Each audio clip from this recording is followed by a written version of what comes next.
Research से ये पता चला है कि साल 2024 21वीं सदी के सबसे गर्म सालों में से एक रहने वाला है। अल नीनो का प्रभाव दक्षिण एशियाई देशों पर पड़ेगा, जिसकी वजह से कमजोर मानसून और सूखे के हालात बनेंगे। नमस्कार दोस्तों, ये मेरे पिछले साल की वीडियो थी। इसी वीडियो में मैंने एक भविष्यवाणी की थी कि साल 2024 अब तक की 21वीं सदी का सबसे गर्म साल रहने वाला है और ये भविष्यवाणी काफी हद तक सही साबित हो रही है।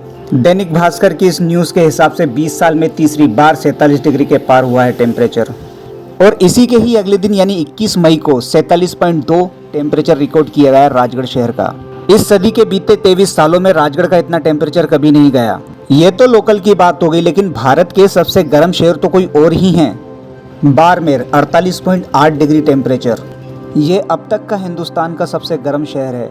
दूसरे नंबर पर फलोदी, तीसरे पे जैसलमेर, फिर चूरू, 9वें नंबर पर गुना 46.6 डिग्री के साथ। ऐसे में सवाल उठता है कि क्यों 2024 में इतनी भीषण गर्मी है। ऐसा क्यों होता है कि गर्मियों के दिनों में हवा सुन्न हो जाती है, रात के समय में चलती ही नहीं है बिल्कुल।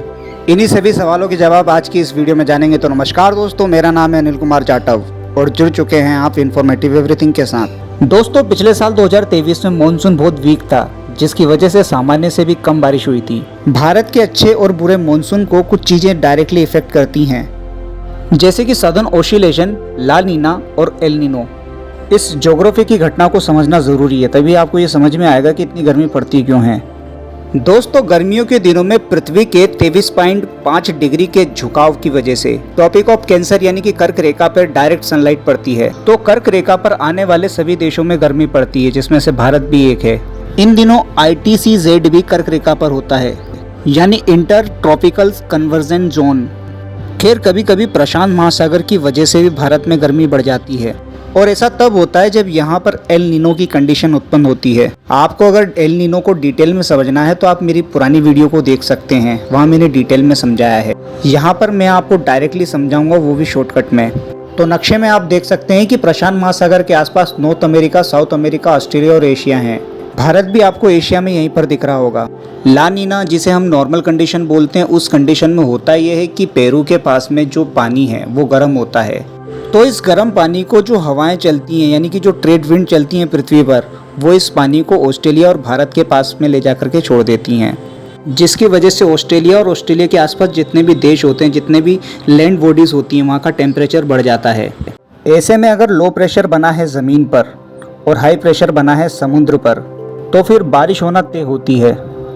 तो जाहिर सी बात है, नॉर्मल कंडीशन में यही होता है। प्रशांत महासागर में जो पेरू और इक्वाडोर जैसे देश बसे हुए हैं, जहाँ पर गर्म पानी था, वो गर्म पानी ऑस्ट्रेलिया के पास में आ गया, जिसकी वजह से ऑस्ट्रेलिया में भी बहुत बारिश होती है और भारत में आने वाले मानसून को भी इसी से मदद मिलती है। तो पेरू के पास का ये जो गर्म पानी है, ये जो ऑस्ट्रेलिया की तरफ आया है, इसका आना बहुत ज़रूरी होता है, तभी तो भारत में मानसून सही स्टार्ट होता है।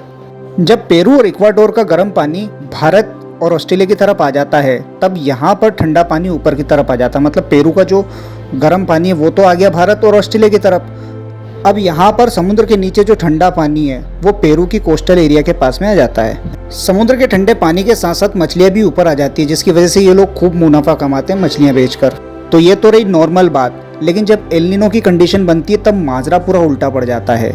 कभी कभी ऐसा होता है कि प्रशांत महासागर पे चलने वाली ये जो ट्रेड विंड्स हैं वो बहुत कमज़ोर होती हैं, जो पेरू और इक्वाडोर का गर्म पानी है अपने भारत और ऑस्ट्रेलिया की तरफ नहीं ला पाती हैं। जब ये गर्म पानी पेरू और इक्वाडोर के पास में रहेगा तो लो प्रेशर एरिया भी यहीं पर बनेगा। मतलब अब जो बारिश हमारी तरफ होने वाली थी, अब वो पेरू, इक्वाडोर और मेक्सिको जैसे देशों में होगी। जब ऑस्ट्रेलिया में गर्म पानी नहीं पहुँचेगा तो यहाँ का टेम्परेचर डिक्रीज कर जाएगा। जहाँ टेम्परेचर डिक्रीज हो जाता है तो वहाँ अच्छी बारिश कैसे होगी फिर। ऐसे में ऑस्ट्रेलिया भी सूखा पड़ जाता है और भारत में भी वीक मानसून रहता है, जैसे कि 2023 में था। तो एक ही लाइन में कुल मिलाकर के आप इतना समझ लीजिए कि एल नीनो की वजह से भारत, ऑस्ट्रेलिया जैसे देशों में सूखा पड़ता है और गर्मी तेज हो जाती है। तो ज्योग्राफी की ये जो घटना है वो नई नहीं है, ऐसा 5 या 7 साल के अंतराल में होता रहता है। बेसिकली इस बार सुपर एल नीनो कंडीशन है, इसीलिए तो सारे रिकॉर्ड टूट रहे हैं। इससे पहले 2016 में भी यही हाल था। 2016 की गर्मी का भी टेम्परेचर काफ़ी हाई था। गर्मियों के दिनों में हवा भी सुन्न पड़ी रहती है। इसके पीछे की वजह यह है कि गर्मियों के दिनों में हवा जो होती है वो हल्की होती है, गर्म होने की वजह से। अब जब हल्की हवा होगी तो लो प्रेशर एरिया बनेगा और हवाएं जो हैं वो ऊपर की तरफ उड़ जाएगी, यानी कि आसमान की तरफ उड़ जाएगी। अब जब हवाई ऊपर उठ गई तो नीचे ज़मीन की तरफ क्या चलेगा। अब ऐसी जगह जो कि लैंड लॉक है, जिसके आसपास समुद्र नहीं है, तो सरफेस टू सरफेस जब विंड चलेगी तो वो गर्म ही चलेगी, मतलब लू चलेगी। दिन के समय में झुलसा देने वाली गर्मी होगी और रात के समय में वफा देने वाली गर्मी होगी। भारत में ऐसी भीषण गर्मी कब तक पड़ेगी, कब तक ऐसा ही माहौल रहेगा, कब तक पानी नहीं गिरेगा, इन सारी बातों के बारे में भी अगर आप जानना चाहते हैं तो मुझे रिकमेंड करें कमेंट सेक्शन में। मैं इसके ऊपर भी एक अलग से वीडियो बना दूंगा। कुल मिलाकर के आने वाले मानसून के ऊपर भी मैं वीडियो बना दूंगा, अगर आप लोग मुझे सपोर्ट करेंगे तो। अगर आपको मेरा काम पसंद आया तो मेरी इस वीडियो को लाइक करें, शेयर करें और मेरे चैनल को सब्सक्राइब करें। तो धन्यवाद दोस्तों।